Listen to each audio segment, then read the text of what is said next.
स्वागत है सभी प्यारे प्यारे बच्चों का।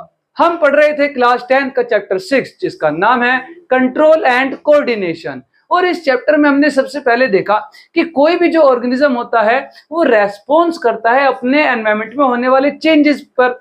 और अगर ऐसे एनवायरमेंटल चेंजेस जिस पर कोई ऑर्गेनिज्म रेस्पॉन्स दे दे, रिएक्ट कर दे, तो उन चेंजेस को हम क्या कहते हैं? स्टिमुली कह देते हैं। और इन स्टिमुली को जो ऑर्गेनिजम्स होते हैं वो एक्वायर करते हैं थ्रू रिसेप्टर्स जो कि मौजूद होते हैं हमारे सेंस ऑर्गन्स में। फिर रिसेप्टर्स जो इंफॉर्मेशन रिसीव करते हैं वो न्यूरॉन यानी कि नर्व सेल्स के जरिए वो इंफॉर्मेशन ट्रांसमिट होती है सिग्नल्स के जरिए हमारी पूरी बॉडी में, एक प्लेस से दूसरे प्लेस में। और उसके बाद ये पूरा हमारी बॉडी जो है एक मूवमेंट करती है, कोई रेस्पॉन्स करती है, वो कंट्रोल में होता है हमारे नर्वस सिस्टम के। और नर्वस सिस्टम में हमने देखा कि हमारे जो हमारा नर्वस सिस्टम है उसमें वो दो पार्ट में बटा हुआ था, एक हमारा सेंट्रल नर्वस सिस्टम और एक हमारा पेरिफेरल नर्वस सिस्टम। जो सेंट्रल नर्वस सिस्टम है उसके अंदर आता है ब्रेन और spinal cord. Peripheral nervous system में आती है ब्रेन से निकलने वाली क्रैनियल नर्व्स और स्पाइनल कॉर्ड से निकलने वाली स्पाइनल नर्व्स। तो ये जो हमारी पूरी ऑर्गेनिज्म के कोई भी जो मूवमेंट है जिसको कंट्रोल कर रहा है हमारा नर्वस सिस्टम, इसके अंदर जिसमें जैसे हमने देखा था कि जो सिग्नल्स होते हैं वो ट्रांसमिट होते हैं इलेक्ट्रिकल इंपल्सेस के फॉर्म में। तो ये जो इलेक्ट्रिकल इंपल्सेस हमारे या इलेक्ट्रिकल कम्युनिकेशन जिससे कि हमारी पूरी बॉडी में इंफॉर्मेशन कैरी हो रही है, इसके कुछ हमें लिमिटेशंस देखने को मिल जाते हैं।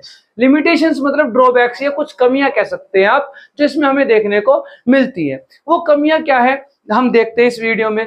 जैसे कि हमारा जो पहला पॉइंट है वो कह रहा है कि जो इलेक्ट्रिकल इंपल्स होते हैं वो सिर्फ उन्हीं सेल्स तक पहुंच पाते हैं, उन्हीं टिश्यूज तक रीच कर पाते हैं जहां तक हमारा जो नर्वस टिश्यू होते हैं यानी कि जो नर्व सेल्स है वो कनेक्टेड होते हैं। मतलब जिन सेल से हमारे कनेक्टेड होंगे नर्व सेल्स या नर्वस टिश्यू, सिर्फ वहीं तक हमारा इलेक्ट्रिकल इंपल्स पहुंच पाएगा। जहां तक नर्वस टिश्यू होंगे वहां तक पहुंच ही नहीं पाएगा, क्योंकि इलेक्ट्रिकल इंपल्स या इलेक्ट्रिकल सिग्नल हमारे जा ही किसके जरिए रहे हैं? नर्वस टिश्यू के जरिए जा रहे हैं, है ना, या नर्व सेल्स के जरिए जा रहे हैं जिन्हें हम न्यूरॉन कह देते हैं।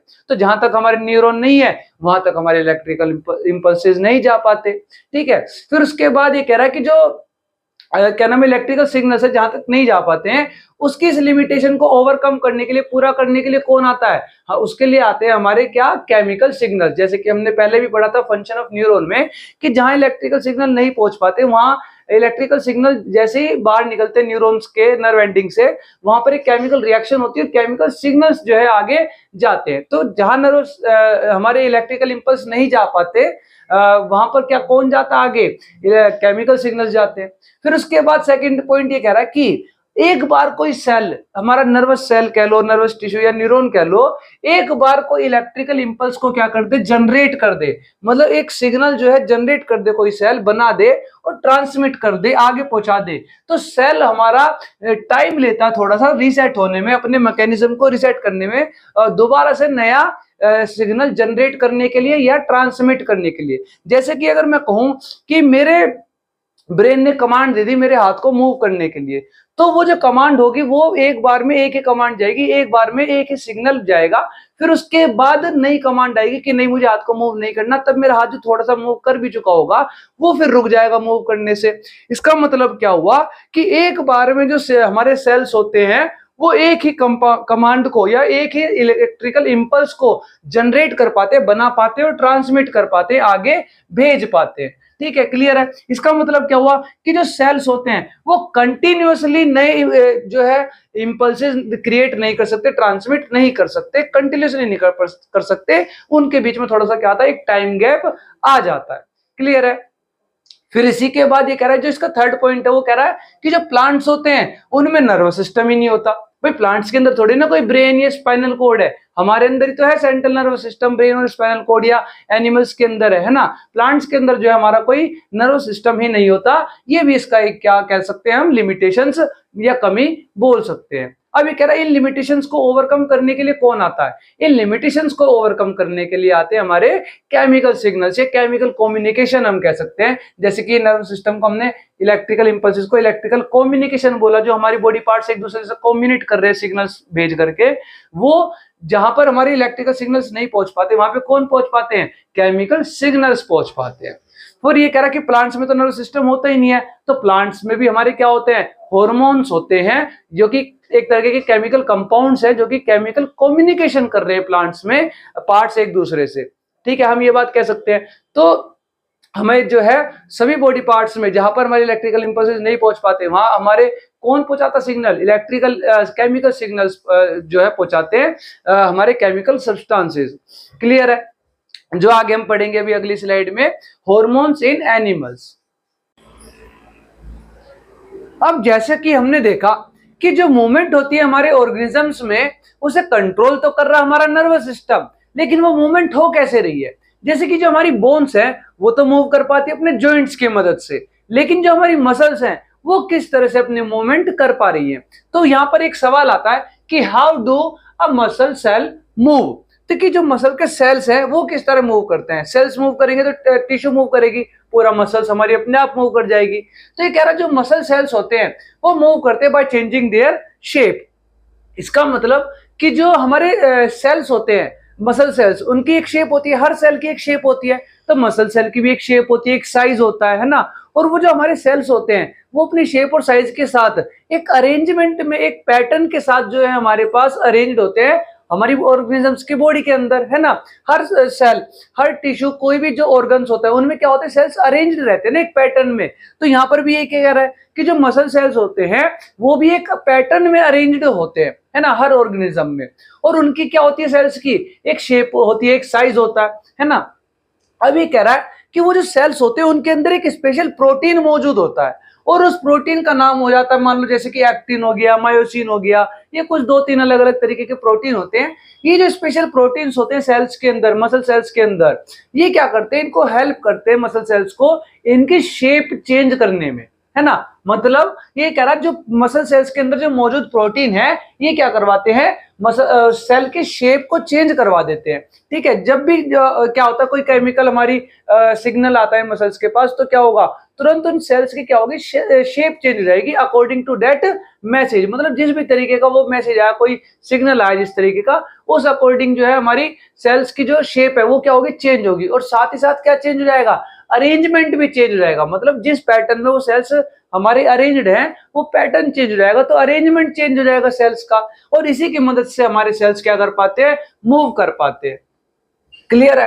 ठीक है, ये कह रहा है कि न्यू अरेंजमेंट बन जाता है इन प्रोटीन्स की मदद से हमारे मसल सेल्स में, और जिस वजह से जो मसल्स की शेप है या जो अरेंजमेंट है वो चेंज हो जाता है। जैसे कि कोई शॉर्टर फॉर्म में आ जाएगा मसल, या कोई लॉन्ग फॉर्म में आ जाएगा, है ना। और जिस वजह से हमारे मसल्स क्या कर पाते हैं, मूव कर पाते हैं। जैसे कि आपने रील्स वगैरह में भी ये वीडियोस में देखा होगा कि जो हमारे कई बार ऐसा करके दिखाते हैं कि दीवार पे हाथ लगाया और फिर हम हाथ ऐसे फोल्ड कर लेते हैं, फिर उसके बाद क्या होता है कि जो फोल्ड करते ही हमारे जो सेल्स अभी क्या थे, एक लॉन्ग फॉर्म में थे, खिंचे हुए थे, इलोंगेटेड, तो क्या होता है वो सेल्स को अगर मैंने क्या कर दिया, इकट्ठा कर दिया एक जगह पे, तो जो उनका एक पैटर्न था वो चेंज हो गया ना, अरेंजमेंट का, उनकी अरेंजमेंट चेंज हो गई है अब, जिस वजह से उनकी शेप चेंज हो गई, शेप चेंज हुई, अरेंजमेंट चेंज हुआ, जिस वजह से मसल्स क्या कर पाई, मूव कर पाई। अब मैं हाथ अगर वैसे ही लेकर जाऊंगा सीधा, तो मैं नोटिस करूंगा कि मेरा जो हाथ है वो दीवार पे टच नहीं होगा। इसका मतलब क्या मेरा हाथ छोटा हो गया? नहीं, मेरे जो सेल्स की जो अरेंजमेंट थी, जो एक लॉन्ग फॉर्म में अरेंज्ड थे, वो अब उस तरीके से अरेंज्ड नहीं है। क्यों? क्योंकि वो एक दूसरे के ऊपर आ गए, उनका अरेंजमेंट चेंज हो गया, पैटर्न चेंज हो गया, और साथ ही में उनकी शेप भी चेंज हो गई। और इसी वजह से इसकी मदद से ही हमारे जो सेल्स होते हैं, मसल सेल्स, वो मूव करते हैं। तो हमारी जो पूरी मसल्स होती हैं उनमें हमें मूवमेंट देखने को मिल जाती है, जैसे कि मेरे हाथों की मूवमेंट हो रही है। क्लियर है? अब इसी के साथ हमारा कंप्लीट होता है हमारा पूरा का पूरा नर्वस सिस्टम, जो कि कंट्रोल एंड कोऑर्डिनेट करता है हमारी ऑर्गेनिजम्स को। अब उसके बाद हम देखेंगे क्या, हमारा एंडोक्राइन सिस्टम, क्योंकि हमारा जो कंट्रोल एंड कोऑर्डिनेशन है वो 2 सिस्टम कंट्रोल कर रहे हैं। एक तो नर्वस सिस्टम, जिसमें हमारा सेंट्रल नर्वस सिस्टम आता है और पेरिफेरल नर्वस सिस्टम आता है ना, ब्रेन और स्पाइनल कॉर्ड, उनसे निकलने वाली नर्व्स। और इसी के साथ साथ आते हैं हमारा एक एंडोक्राइन सिस्टम, जिसके अंदर आती है हमारी एंडोक्राइन ग्लैंड्स। और ग्लैंड्स हमारी हमें पता है 2 तरीके की होती है, एंडोक्राइन ग्लैंड्स और एक्सोक्राइन ग्लैंड्स, है ना। और एक्सोक्राइन ग्लैंड्स होती है डक्ट वाली ग्लैंड्स, डक्ट यानी कि ट्यूब्स, नलियां, है ना। तो ये एक्सोक्राइन ग्लैंड्स वो होती है जो कि क्या करती है, ट्यूब में अपना सिक्रेशन छोड़ती है, जो भी उन्हें रिलीज करने होते हैं अपने हार्मोन्स वगैरह, या जो भी एंजाइम्स उन्हें रिलीज करना है वो क्या करेंगे, अपने ट्यूब में रिलीज करेंगे। ठीक है, जो भी उनका प्रोडक्ट है। और फिर उसे रिलीज करेंगी टारगेट साइट तक, उस ट्यूब में से होते हुए पहुंच जाएगा। लेकिन जो एंडोक्राइन ग्लैंड होती है, ये तो एक्सोक्राइन ग्लैंड की बात थी कि ट्यूब के जरिए, डक्ट के जरिए अपना जो है प्रोडक्ट रिलीज करा और सीधा टारगेट साइट तक पहुंच गया। लेकिन जो एंडोक्राइन ग्लैंड्स होती है, जो कि आती है हमारे किसमें, एंडोक्राइन सिस्टम में, जो कि हेल्प करते हैं हमारे बॉडी के अंदर कंट्रोल एंड कोऑर्डिनेशन को, या कुछ हमारी बॉडी के अंदर एक्टिविटीज को कंट्रोल करते हैं, वो एंडोक्राइन सिस्टम के अंदर आती है एंडोक्राइन ग्लैंड्स। और वो एंडोक्राइन ग्लैंड्स को हम कह देते हैं डक्टलेस ग्लैंड्स। और डक्टलेस ग्लैंड मतलब एंडोक्राइन ग्लैंड्स के पास डक्ट्स नहीं होती, नलियां नहीं होती। तो ये एंडोक्राइन ग्लैंड्स क्या करते हैं, नलियों में अपने ब्लड स्ट्रीम में क्या करते हैं, अपने एंजाइम्स या हार्मोन्स रिलीज कर देते हैं, और वो फिर और ब्लड जो के जरिए वो हार्मोन्स क्या चले जाते हैं, अपने टारगेट साइट तक पहुंच जाते हैं। बाकी एंडोक्राइन ग्लैंड्स हमारी है कौन कौन सी एंडोक्राइन सिस्टम के अंदर, और उनसे निकलने वाले हार्मोन्स कौन से हैं, उनका क्या फंक्शन है, ये अभी हम देखते हैं हमारी नेक्स्ट स्लाइड में।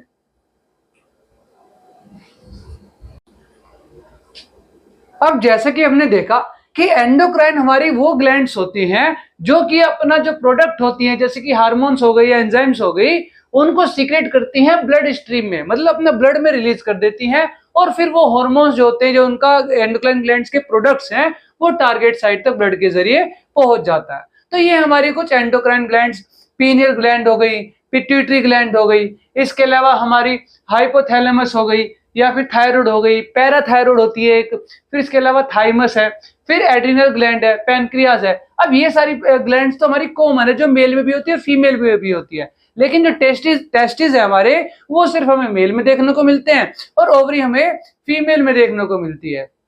अब नेक्स्ट स्लाइड में हम देखते हैं कि हमारी जो कुछ ग्लैंड्स है, उनमें से निकलने वाले कुछ हार्मोन्स और उनके फंक्शंस।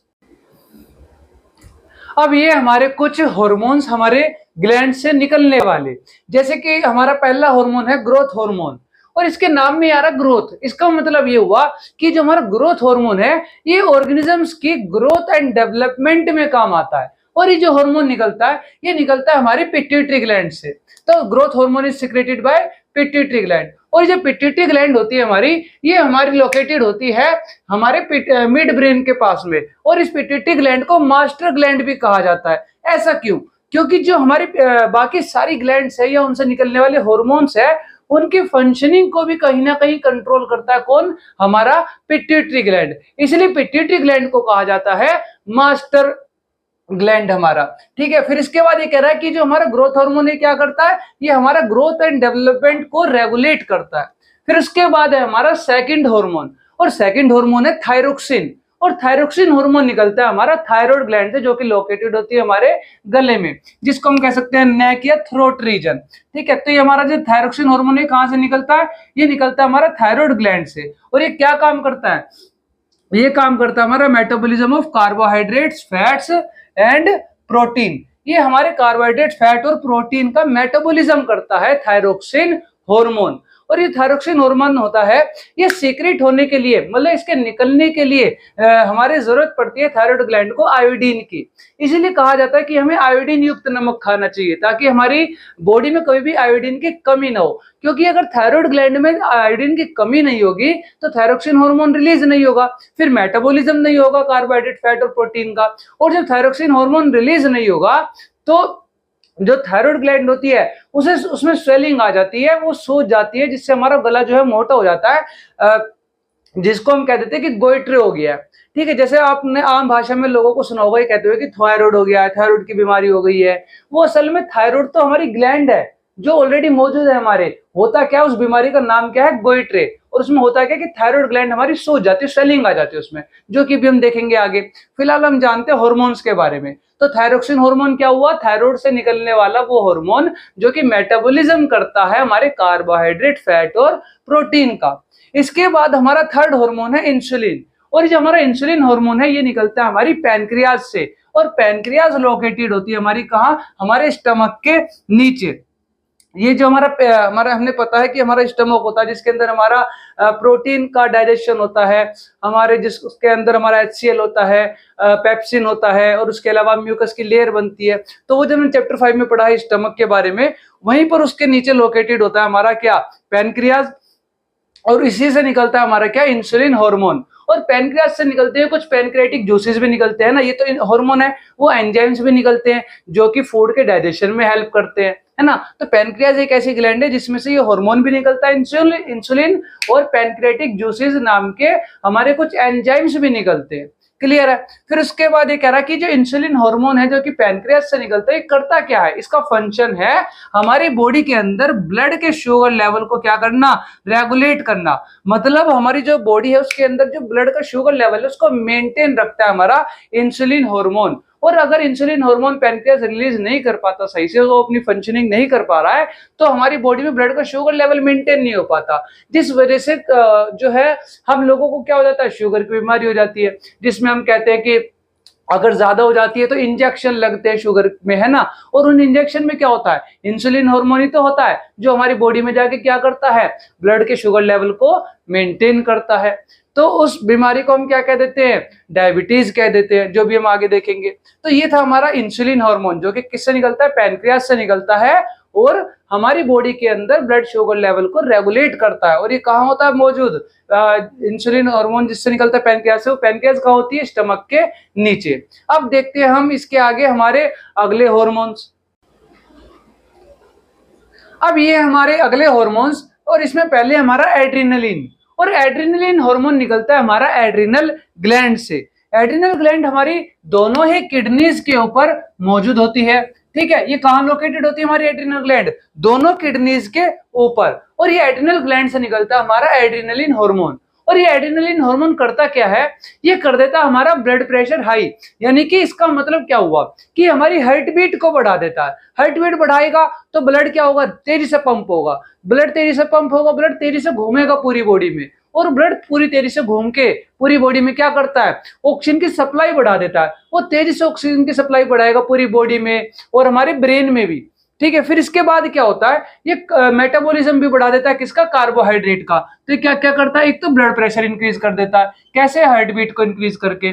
और उसके अलावा क्या करता है, मेटाबॉलिज्म करता है किसका, कार्बोहाइड्रेट का, ठीक है। कार्बोहाइड्रेट का मेटाबॉलिज्म बढ़ा देता है। नॉर्मली तो जो कार्बोहाइड्रेट का मेटाबॉलिज्म होता है वो हमारा कौन कर रहा था, हमारा थायराइड ग्लैंड से निकलने वाला थायरोक्सिन हार्मोन, है ना। लेकिन इमरजेंसी की सिचुएशन में, जब किसी भी तरह की कोई इमरजेंसी आती है, जैसे कि मान लो आपके पीछे कोई कुत्ता पड़ जाए, है ना, या फिर एग्जाम में आप 10 मिनट बचे हैं और आपके 3-4 क्वेश्चन बचे हैं, तो आप क्या करते हो, तेजी से दिमाग चलता है आपका, तेजी से जो है हाथ चलने लगते, सारे आंसर एकदम से याद आ जाते हैं। क्यों आए सारे आंसर एकदम तेजी से याद, क्योंकि ब्लड ने ब्रेन में ऑक्सीजन की सप्लाई बढ़ा दी और ब्रेन जो है तेजी से काम करने लगा। नॉर्मल सिचुएशन में ब्रेन हमारा इतनी तेजी से काम करता नहीं है, जितनी ऑक्सीजन की सप्लाई जाएगी, जितना एनर्जी जाएगी, उतना ही काम करेगी हमारी मसल्स, कोई भी सेल्स है ना किसी भी तरह के। तो क्या होता है उस इमरजेंसी सिचुएशन में, एग्जाम हॉल में तुम्हारे साथ क्या हुआ कि वो एड्रेनलिन हार्मोन रिलीज हुआ। जैसे तुम पैनिक होने लगे कि वो 10 मिनट बची है, पेपर करना तेजी से, तो क्या होता है, जैसे तुम पैनिक हुए,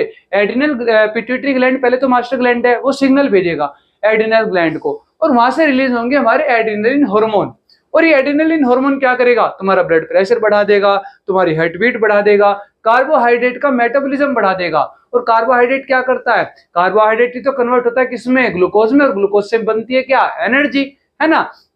तो कार्बोहाइड्रेट से हमारी एनर्जी बन रही है यहाँ पर, ठीक है। फिर ये क्या कह रहा है, कार्बोहाइड्रेट से एनर्जी बन रही है, और एनर्जी बनती किसकी प्रेजेंस में, ऑक्सीजन की प्रेजेंस में बनती है। तो ऑक्सीजन ज्यादा तेजी से पहुंचे और मेटाबॉलिज्म जो हो जाए कार्बोहाइड्रेट का तेजी से, उसके लिए क्या हो जाए, हमारी हार्ट बीट बढ़ जाती है, जिससे ब्लड तेजी से रेगुलेट हो पूरी बॉडी में। तो ब्लड तेजी से रेगुलेट हो रहा तो ऑक्सीजन भी पहुंच गई हर एक सेल तक, और हमारा क्या हो गया, कार्बोहाइड्रेट का मेटाबॉलिज्म भी तेजी से हो गया, ताकि ग्लूकोज भी पहुंच जाए और तुरंत क्या बन जाए, एनर्जी बन जाए। तो इमरजेंसी की सिचुएशन में, किसी भी तरह की इमरजेंसी सिचुएशन, चाहे तुम्हें एग्जाम हॉल में बैठ के एग्जाम तेजी से करना हो, जल्दी जल्दी सारे क्वेश्चन लिखने हो, है ना, या तुम्हें अपनी जान बचा के भागना हो, या तुम्हारी कहीं पर जैसे मान लो कहीं झगड़ा वगैरह हो गया है, उस सिचुएशन में क्या होता है कि तुम्हारा जो है एड्रेनलिन हार्मोन रिलीज होता है, जिससे तुम्हारे ये सब हो जाता है कि हार्ट बीट बढ़ जाएगी, ब्लड प्रेशर बढ़ जाएगा, और तुम्हारा जो है कार्बोहाइड्रेट का मेटाबॉलिज्म बढ़ जाएगा, जिससे एकदम से तुम्हें इंस्टेंट एनर्जी मिलेगी और तुम बहुत तेजी से सारे काम करने लगोगे, एकदम से बहुत ज्यादा एनर्जी आएगी उस इमरजेंसी की सिचुएशन में। और इसीलिए एड्रेनलिन हार्मोन को कहा जाता है इमरजेंसी हार्मोन, ठीक है, क्लियर है। अब इसके बाद आते हैं हमारे सेक्स हार्मोन्स। और सेक्स हार्मोन्स क्या करते हैं, जैसे कि हम सेक्स क्या होता है, हम आइडेंटिफाई करते हैं कि कोई मेल है या फीमेल है ना, राइट। तो ये कह रहा है जो सेक्स हार्मोन्स होते हैं वो हमारे मेल में अलग होते हैं और फीमेल में अलग होते हैं, तभी तो हम आइडेंटिफाई कर पाते हैं कि कौन मेल और कौन फीमेल है, क्योंकि उनमें हार्मोन्स अलग है। हार्मोन्स अलग क्यों है, क्योंकि उनके अंदर हमारे सेक्सुअल ऑर्गन्स अलग अलग है। जो हमारा मेल्स होता है, मेल्स होते हैं उनके अंदर होते हैं हमारे टेस्टिस, जो कि लोकेटेड होते हैं कहां पर, कहां पर लोकेटेड होते हैं, हमारे जेनाइटल एरिया में, ठीक है। तो जो टेस्टोस्टेरोन हार्मोन है जो कि मेल्स में मौजूद होता है, ये निकलता है टेस्टिस से, और टेस्टिस लोकेटेड होते हैं हमारे जेनाइटल एरिया में आउटसाइड द बॉडी, ठीक है। अब ये आउटसाइड द बॉडी क्यों लोकेटेड होते हैं, एक जनरल थोड़ा सा इंट्रोडक्शन ले लेते हैं कि जो टेस्टिस होते हैं उनको फंक्शनिंग के लिए बॉडी टेम्परेचर से 2 डिग्री कम टेम्परेचर चाहिए होता है, इसीलिए जो है हमारी मेल बॉडी से बाहर लोकेटेड होते हैं। क्लियर है, अपने जो भी प्रोडक्ट उन्हें बनाने होते हैं वो बनाने के लिए। बाकी डिटेल में पढ़ेंगे हम हमारे नेक्स्ट चैप्टर में, रिप्रोडक्शन में। अब फिलहाल ये क्या कह रहा है कि जो हमारे टेस्टिस है वो जेनाइटल एरिया में यानी कि आउटसाइड द बॉडी जो है लोकेटेड होते हैं हमारे, और उन जो टेस्टिस है वो ही क्या निकालते हैं, हमारा टेस्टोस्टेरोन हार्मोन निकालते हैं। और इससे होता क्या, इससे हमारी प्यूबर्टी में होने वाले चेंजेस आते हैं। जैसे कि मेल में क्या क्या चेंजेस आ रहे हैं टेस्टोस्टेरोन हार्मोन की वजह से, हमारा बियर्ड आ जाना, मोस्टेक आ जाना, या फिर हमारी आवाज का भारी हो जाना, क्लियर है, पेनिस साइज का इंलार्जमेंट हो जाना, खुद टेस्टिस का डेवलपमेंट होना और पेनिस का डेवलपमेंट होना। तो जो भी हमारे मेल फीचर्स हैं वो किसकी वजह से आते हैं, हमारे टेस्टोस्टेरोन हार्मोन की वजह से आते हैं। बाकी कुछ जनरल भी है प्यूबर्टी में, जैसे कि आर्मपिट में हेयर आना, है ना, प्यूबिक एरिया में हेयर आना, तो जेनाइटल एरिया में। तो ये सब क्या है, कॉमन कुछ फीचर्स है। उसके अलावा जो मेल स्पेसिफिक जो फीचर्स हैं वो किसकी वजह से आते हैं, हमारे टेस्टोस्टेरोन हार्मोन की वजह से आते हैं प्यूबर्टी की एज में, जो कि मेल में कब शुरू होती है, लगभग 12-13 के आसपास शुरू हो जाती है। और उस समय पे भी कौन कंट्रोल कर रहा है इसको, टेस्टिस को, कौन जो है सिग्नल दे रहा है कि तुम्हें जो है टेस्टोस्टेरोन हार्मोन अब रिलीज करना है, अब एज आ गई है, अब प्यूबर्टी की एज आ रही है, कौन है हमारा, वो पिट्यूटरी ग्लैंड है। और इसलिए पिट्यूटरी ग्लैंड को क्यों कह रहे हैं, मास्टर ग्लैंड कह रहे हैं, क्योंकि यही क्या करता है, बाकी सब ग्लैंड्स की फंक्शनिंग को एक तरह से कंट्रोल करता है। क्लियर है। अब ये तो रहा टेस्टोस्टेरोन हार्मोन इन मेल्स। इसके बाद आता है एस्ट्रोजन हार्मोन इन फीमेल्स। और ये जो एस्ट्रोजन हार्मोन होता है ये निकलता है हमारा किससे, ओवरीज से। तो हमारे मेल में क्या, मेल के पास क्या थे, टेस्टिस थे, वहीं फीमेल के पास होती है ओवरीज। और ये ओवरीज जो होती है हमारी, ये लोअर एब्डोमेन एरिया में जो है लोकेटेड होती है इनसाइड द बॉडी, ठीक है। तो फीमेल्स की बॉडी के अंदर ही ओवरीज प्रेजेंट होती है, क्योंकि इनको ऐसा कुछ नहीं चाहिए होता कि 2 डिग्री कम टेम्परेचर होगा तब ये अपना प्रोडक्ट बनाएंगे और सीक्रेट करेंगे, रिलीज करेंगे, ठीक है। तो इसलिए जो है जो ओवरीज होती है फीमेल की, वो फीमेल बॉडी के अंदर ही होती है, लोअर एब्डोमेन एरिया में। कहां पर होती है, लोअर एब्डोमेन एरिया में। इसके अलावा ये कह रहा है कि इनका फंक्शन क्या होता है, वही सेम, कि प्यूबर्टी में आने वाले जो चेंजेस होते हैं वो किसकी वजह से होते हैं, हमारे फीमेल के अंदर इसी ओवरीज से निकलने वाले एस्ट्रोजन हार्मोन की वजह से होते हैं। जैसे कि ब्रेस्ट साइज का इंक्रीज हो जाना, या फिर खुद ओवरीज का डेवलप होना, है ना, सेक्स ऑर्गन्स का डेवलप हो जाना। तो ये सब जो है जो चेंजेस होते हैं स्पेसिफिक फीमेल बॉडी में, वो किसकी वजह से हो रहे हैं, एस्ट्रोजन हार्मोन की वजह से हो रहे हैं। इसके अलावा एक प्रोजेस्टेरोन हार्मोन भी रिलीज होता है ओवरीज से, जो कि सिर्फ और सिर्फ रिलीज होता है प्रेगनेंसी के टाइम पर फीमेल बॉडी के अंदर। क्लियर है। तो ये तो हमारे थे सारे के सारे हार्मोन्स जो कि हमारे एंडोक्राइन ग्लैंड से निकलते हैं। और ये सब ग्लैंड से निकलने वाले हार्मोन्स, ग्लैंड्स और हार्मोन्स आते हैं एंडोक्राइन सिस्टम के अंदर, जो कि एक तरह से हमारी बॉडी के कंट्रोल एंड कोऑर्डिनेशन में अपना रोल प्ले करता है। क्लियर है। अब इसके आगे देखते हैं हम कुछ हमारी 1-2 जो है हमारी डिजीज है, जैसे कि हमारा गोइट्रे और डायबिटीज, जो कि हमारा इन्हीं हार्मोन्स की कमी की वजह से हो जाता है। जैसे कि मैंने बताया था अभी कि गोइट्रे होता है हमारा थायरोक्सिन हार्मोन की कमी की वजह से, और हमारा जो डायबिटीज होता है वो होता है इंसुलिन हार्मोन की कमी की वजह से। ये हम देखेंगे भी हमारी नेक्स्ट स्लाइड में। अब हम देखेंगे हमारी बॉडी के अंदर थायरोक्सिन हार्मोन की वजह से होने वाली डिजीज और हमारी इंसुलिन हार्मोन की कमी से होने वाली डिजीज, जिसमें पहली हमारी थायरोक्सिन हार्मोन की कमी से होने वाली डिजीज, जिसका नाम है गोइट्रे। और गोइट्रे कब होता है, मैंने बताया अभी कि जो हमारा थायराइड ग्लैंड होता है हमारा, इस थायराइड ग्लैंड की वजह से, या इस थायराइड ग्लैंड के अंदर से निकलता है हमारा क्या, थायरोक्सिन हार्मोन। और ये कह रहा है जो थायरोक्सिन हार्मोन होता है ना, उसको बनाने के लिए जो आयोडीन मिनरल होता है वो बहुत जरूरी होता है, ठीक है। तो आयोडीन मिनरल क्या है, एक एसेंशियल पार्ट है हमारा थायरोक्सिन हार्मोन का। और ये थायरोक्सिन हार्मोन निकलता है थायराइड ग्लैंड से। तो ये कह रहा है कि जो आयोडीन की कमी हमें नहीं होने देनी ताकि थायरोक्सिन हार्मोन जो है ठीक ठाक मात्रा में निकलता रहे। उसके लिए हमें क्या खाना होता है, आयोडाइज्ड साल्ट खाना होता है। तो ये कह रहा है कि आयोडाइज्ड साल्ट हमें खाना चाहिए, जैसे कि हमारा व्हाइट साल्ट होता है ना, उसके अंदर आयोडीन होता है हमारा, इसके लेकिन उसके अंदर आयोडीन के अलावा बाकी कुछ मिनरल्स नहीं होते हैं। लेकिन जो हमारा एक आता है सेंधा नमक नाम से, उसके अंदर होते हैं हमारे 84 मिनरल्स। तो इसलिए हमें जो है आयोडीन वाला नमक भी खाना चाहिए और सेंधा नमक भी खाना चाहिए ताकि वो 84 मिनरल्स भी मिलते रहे जो आयोडाइज्ड साल्ट के अंदर नहीं है, जो कि व्हाइट साल्ट होता है, और हमारा वो भी मिलता रहे, हमें आयोडीन भी मिलता रहे। तो इसलिए आयोडाइज्ड साल्ट भी खाना है। और क्योंकि जो आयोडीन है वो हमारा जो बाकी जो सेंधा नमक वगैरह होते हैं, रॉक साल्ट जिसे हम कहते हैं, उनके अंदर नहीं होता। तो इसलिए या तो दोनों को खाओ, ठीक है, एक दिन वो खाओ एक दिन वो खाओ, या फिर दोनों के पैकेट लाओ, मिक्स करो और डेली खाओ ताकि हमें आयोडीन भी ठीक ठाक मात्रा में मिलते रहे और बाकी मिनरल्स भी हमें मिलते रहे। तो ये कह रहा है जो आयोडाइज्ड साल्ट होता है उसके अंदर मौजूद होता है हमारा आयोडीन मिनरल, जो कि थायरोक्सिन हार्मोन का एक एसेंशियल पार्ट, एक जरूरी पार्ट है। और थायरोक्सिन हार्मोन बनता है किससे, हमारा थायराइड ग्लैंड से। और इस थायरोक्सिन हार्मोन से क्या होता है, मेटाबॉलिज्म होता है, ठीक है, किसका, कार्बोहाइड्रेट, फैट और प्रोटीन का। तो इसीलिए जो है हमें आयोडाइज्ड साल्ट खाना चाहिए। लेकिन अगर जो हमारा थायराइड ग्लैंड है उससे थायरोक्सिन उसमें क्या हो जाए, आयोडीन की कमी हो जाए तो थायरोक्सिन हार्मोन ही नहीं बनेगा, ठीक है। तब उस केस में क्या होगा, हमारी जो नेक होगी वो सूज जाएगी, उसमें स्वेलन आ जाएगी, जिस डिजीज को हम क्या कह देते हैं, गोइट्रे कह देते हैं।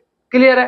तो अब इसके बाद है हमारी नेक्स्ट डिजीज जिसको हम कहते हैं क्या, डायबिटीज। और डायबिटीज क्या होता है, डायबिटीज के अंदर किसी भी ह्यूमन का शुगर लेवल जो है बढ़ जाता है, ठीक है। तो ब्लड के अंदर जो शुगर लेवल होता है वो इंक्रीज हो जाता है हमारा डायबिटीज के अंदर। और ये डायबिटीज होती क्यों है, जो हमें डायबिटीज होती है वो होती है हमारे पैनक्रियास से निकलने वाले इंसुलिन हार्मोन की कमी होने पर।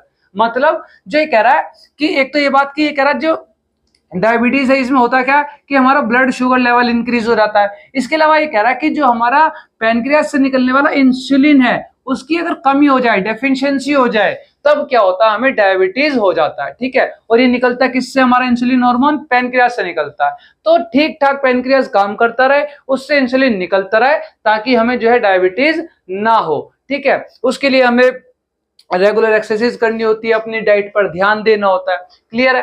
अब ये कह रहा कि जो हमारा ये इंसुलिन है ये कंट्रोल करता है हमारे ब्लड शुगर लेवल को, और इसकी कमी से हो जाती है हमें डायबिटीज। लेकिन अगर मान लो हो गई है डायबिटीज तो इसको हम किस तरह से ट्रीट कर सकते हैं, इसको हम ट्रीट कर सकते हैं हमारे इंसुलिन हार्मोन के इंजेक्शंस लगा करके। डायबिटीज पेशेंट को अक्सर जो है जब ज्यादा डायबिटीज की प्रॉब्लम हो जाती है तो इंसुलिन हार्मोन के इंजेक्शंस लगते हैं। अब हमारी आज की वीडियो जो है यहाँ तक कंप्लीट हो गई, जिसमें हमने कंप्लीट किया हमारा पूरा का पूरा control and coordination in animals and humans, जिसमें हमने देखा कि हमारा नर्वस सिस्टम है, ठीक है, और एंडोक्राइन सिस्टम है जो मिलकर हमारी पूरी बॉडी की कंट्रोल एंड कोऑर्डिनेशन करते हैं। नर्वस सिस्टम के अंदर देख लिया हमने हमारा central nervous system, peripheral nervous system. Central nervous system के अंदर हमने ब्रेन देखा, स्पाइनल कॉर्ड देखी। पेरिफेरल नर्वस सिस्टम के अंदर हमने ब्रेन से निकलने वाली हमारी क्रैनियल नर्व्स देखी और स्पाइनल कॉर्ड से निकलने वाली स्पाइनल नर्व्स देखी। और वही ये था हमारा पूरा का पूरा नर्वस सिस्टम। इसके अलावा हमने एंडोक्राइन सिस्टम देखा जिसके अंदर हमने सारी एंडोक्राइन ग्लैंड्स देखी, उनसे निकलने वाले हार्मोन्स देखे। तो इसी के साथ हमारा कंप्लीट होता है control and coordination in animals and humans. अब इसके बाद आता है हमारा control and coordination in plants, जो देखेंगे हम हमारी नेक्स्ट वीडियो में।